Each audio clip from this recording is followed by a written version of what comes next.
Dari HKBP Resort Parulian di pagi hari ini, saya menyapa Bapak Ibu serta saudara-saudara sekalian. Salam sejahtera bagi kita semua. Sebelum kita mendengar dan merenungkan firman Tuhan di pagi hari ini, marilah kita berdoa. Yalah Bapa dalam surga, hati dan pikiran telah kami buka dan siapkan untuk disapa firman-Mu. Berfirmanlah ya Tuhan. Amin. Firman Tuhan yang menjadi sumber kekuatan dan sukacita bagi kita dalam melaksanakan aktivitas kita satu hari ini, Rabu 25 Mei 2022, tertulis dalam 2 Korintus pasal 4 ayat 16. Demikian firman Tuhan.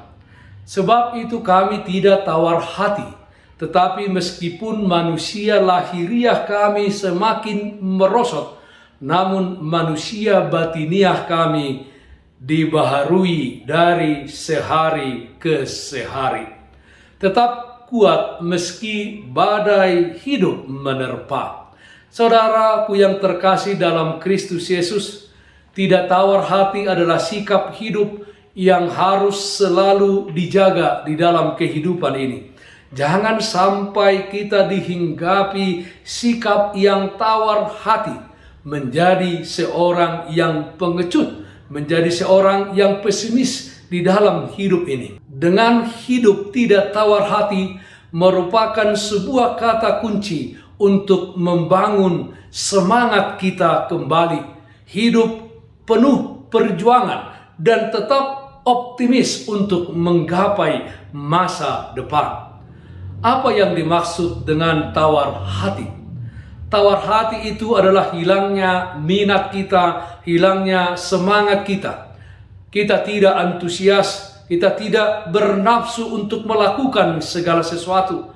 Tidak mau peduli, kita menjadi seorang apatis, hatinya dingin, dan seterusnya, dan seterusnya. Siapapun saudara-saudara dapat mengalami kondisi seperti itu, dan hal itu sangat wajar dan manusiawi. Namun, jika hal tersebut dibiarkan, tentu akan berakibat buruk, baik bagi kesehatan jasmani kita maupun kesehatan rohani kita, diri kita sendiri maupun orang lain. Kondisi tawar hati dapat mengganggu ritme hidup positif kita di dalam kehidupan ini.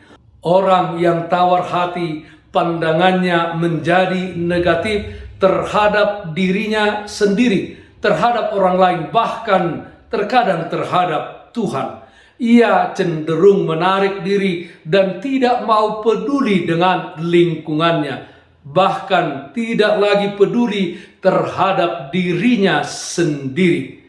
Itu sebabnya dalam penginjilan yang dilakukannya, di mana Rasul Paulus menghadapi tantangan, hambatan, bahkan penderitaan, dia tetap semangat dan tetap optimis di dalam pekerjaannya memberitakan Injil. Dia hidup di dalam iman kepada Yesus Kristus, di mana dia mengatakan, sebab itu kami tidak tawar hati, tetapi meskipun manusia lahiriah kami semakin merosot, namun manusia batiniah kami dibaharui dari sehari ke sehari. Nats renungan hari ini.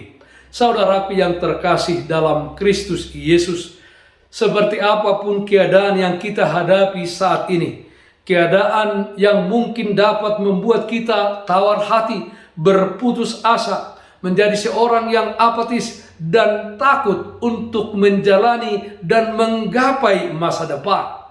Kiranya dalam keadaan menghadapi persoalan-persoalan hidup dan pergumulan-pergumulan hidup, marilah kita datang ke hadapan Tuhan dan mari kita ungkapkan perasaan kita secara jujur kepadanya.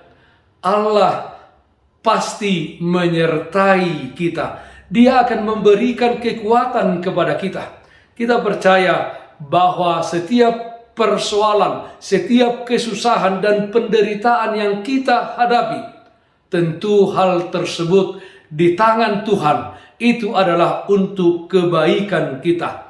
Bersama dengan Tuhan, kita pasti dapat menanggungnya dan membuat hal tersebut menjadi sebuah kesempatan bagi kita, menjadikan kita menjadi umat yang kuat, umat yang tangguh dalam menghadapi setiap badai hidup. 2 Korintus pasal 4 ayat 17 mengatakan, sebab penderitaan ringan yang sekarang ini mengerjakan bagi kami kemuliaan kekal yang melebihi segala-galanya, jauh lebih besar daripada penderitaan kami. Saudaraku yang terkasih dalam Kristus Yesus, dalam hidup ini marilah kita tetap terfokus kepada Tuhan Yesus Kristus dan janji-janjinya, yaitu janji penyertaannya. Tuhan berjanji di balik penderitaan ada kemuliaan yang akan dinyatakan di dalam kehidupan kita. Kita jangan hanya sibuk mendandani manusia lahiriah kita saja, tetapi persiasan kita haruslah manusia batiniah yang tersembunyi. Itulah yang harus kita benahi, sehingga kita tidak menjadi tawar hati menghadapi setiap apapun pencobaan di tengah-tengah dunia ini. Matikan segala sesuatu yang duniawi di dalam kehidupan kita. Sebaliknya, hiduplah di dalam iman yang setia sampai akhir untuk melakukan kehendak dan firman Tuhan. Meski harus melewati penderitaan dan badai kehidupan, tetaplah kuat. Ada kemuliaan yang disediakan Tuhan bagi kita semua. Roma pasal 8 ayat 28 mengatakan, kita tahu sekarang bahwa Allah turut bekerja dalam segala sesuatu untuk mendatangkan kebaikan bagi mereka yang mengasihi Dia, yaitu bagi mereka yang terpanggil sesuai dengan rencana Allah. Tetap kuat meski badai hidup menerpa. Amin.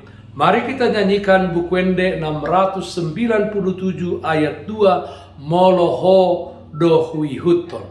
Nara de doau manaon mangasahon padami, molohon amargogoyhon taluha holomoni, hotok tongi hutonoku Yesus napaluau, hosambing dulu aku alani martua. Marilah kita berdoa.